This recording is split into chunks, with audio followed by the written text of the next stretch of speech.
الحمد للہ رب العالمین والصلاة والسلام علی سید المرسلین اما بعد ہفتہ وار درس قرآن و حدیث کی مختصر نشست۔ نبی پاک صلی اللہ علیہ وسلم کی ایک صاحبزادی یعنی سید زادی ہرات میں رہنے والی تھی۔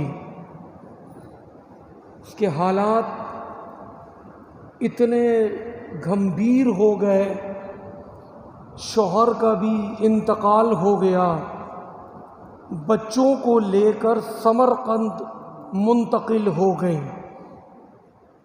سمرقند پہنچنے کے بعد لوگوں سے رابطہ کیا کہ یہاں پر کوئی صاحب ثروت ہے جو کسی غریب کی مدد کرتے ہوں، تو بتانے والوں نے بتایا کہ سمرقند میں دو شخصیات ہیں، ایک مسلمان اور ایک مجوسی۔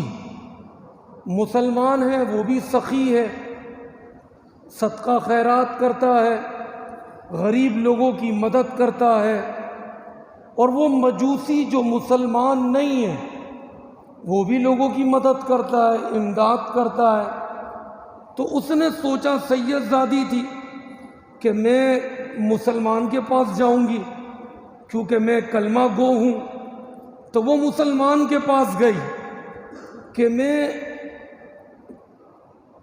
بڑی خراب حالت میں، شوہر کا انتقال ہو گیا، بچوں کا ساتھ ہے، تنگ دستی ہوئی ہے، لہذا مدد لینے کے لیے آئی ہوں، اور سنو میں سید زادی ہوں، نبی پاک کی آل میں سے ہوں۔ اس مسلمان نے اس سے ثبوت مانگا کہ اس طرح تو پتہ نہیں کتنے لوگ آتے ہیں، تو اگر سید زادی ہے تو اپنا ثبوت دے۔ تو اس نے کہا میری حالات ایسے، ثبوت تلاش کرنا تو دور، میری حالات ہی ایسی خراب، تو میرے پاس ابھی کوئی ایسا ثبوت نہیں کہ میں اپنے آپ کو نبی پاک کی آل اولاد ثابت کر سکوں۔ تو اس نے کہا میں آپ کی مدد نہیں کر سکتا اگر آپ کے پاس ثبوت نہیں۔ اب حالات کی ماری تھی، بڑی پریشان تھی، اس مجوسی کے دروازے پر پہنچی۔ جب مسلمان نے ٹھکرا دیا تو اس مجوسی کے دروازے پر پہنچ کر اپنی حاجت بیان کی اور کہا سنو، میں مسلمانوں کے آخری نبی کی اولاد میں سے ہوں، ان کی صاحبزادی ہوں۔ اس مجوسی نے جب یہ سنا کہ محمد بن عبداللہ کی اولاد میں سے ہو تو اس نے فوراً کمرہ خالی کرایا، رہنے کے لیے جگہ بھی دی، بچوں کو بولا تازہ کھانا بنا کر پیش کرو، اور جب تک اس شہزادی نے یہاں رہنا ہے یہ اپنی مرضی سے یہیں رہے، یہیں کھائے، یہیں پیے۔ اب رزلٹ سنیں، دونوں رات کو سوئے۔ جب سوئے تو مسلمان نے خواب میں دیکھا کہ جنت کا محل ہے اور مصطفیٰ کریم اس محل کے دروازے پر کھڑے۔ تو وہ مسلمان فوراً بارگاہ رسالت میں گیا، خواب میں دیکھتا ہے وہی مسلمان جس نے منع کر دیا تھا، وہ نبی پاک کی بارگاہ میں گیا کہ یا رسول اللہ یہ جنت کا محل کس کے لیے ہے؟ تو آقا نے فرمایا یہ مسلمان کے لیے ہے۔ تو کہا یا رسول اللہ میں بھی تو مسلمان ہوں۔ تو آقا کریم نے فرمایا کہ اپنے مسلمان ہونے کا ثبوت دو۔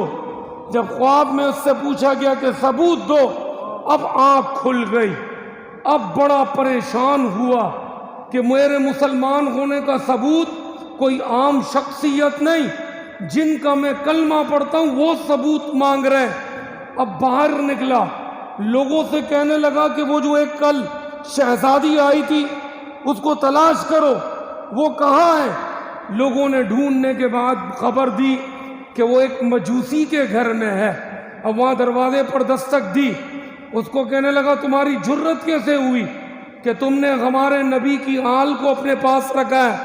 اس نے کہا خاموش ہو جاؤ، ابن جوزی لکھتے ہیں، یہ ابن جوزی وہ ہیں جو غوث پاک کے دربار میں بیٹھ کر علم لکھتے تھے، وہ اس واقعے کو تحریر کرتے ہیں، بہت بڑے محدث ہیں، بہت بڑے مفکر ہیں۔ ابن جوزی کہتے ہیں یہ مسلمان اس کو آفر دیتا ہے کہ 300 سونے کی اشرفیاں لے لو، یہ شہزادی مجھے دے دو۔ اور وہ جب غصہ کرنے لگا تو وہ پہلے مجوسی تھا، اس نے کہا سن، دل کے کانوں سے سنیے گا، اس نے کہا سن، رات کو جس شخصیت نے تجھ سے مسلمان ہونے کا ثبوت مانگا نا، انہی مصطفیٰ کریم نے مجھے کلمہ پڑھا کے مسلمان کر دیا۔ اللہ اکبر، یا رسول اللہ، یا غوث اعظم دستگیر، بتانا یہ کہ تو نے تو کسی عالم کے ہاتھ میں یا مسلمان کے گھر پیدا ہوا تو تیرے کان میں اذان دی گئی، تو اس طرح مسلمان ہوا ہے، لیکن مجھے اپنے نصیب پر ناز ہے کہ مصطفیٰ کریم نے مجھے اپنے ہاتھوں میں ہاتھ دے کر کلمہ پڑھا کے رات کو مسلمان بنایا ہے۔ تو میں نے کسی دنیا دار کے ہاتھ کلمہ نہیں پڑھا، مسلمان جو میں ہوا مصطفیٰ کریم کے دستہ مبارک سے ہوا۔ تو بتانا یہ نبی پاک نے جگہ جگہ ارشاد فرمایا، اذکرکم اللہ فی بیتی، میری وجہ سے میری اہل بیت سے محبت کرو۔ تو پیارے پیارے بھائیوں، اہل بیت کی محبت ایمان کی اصل ہے۔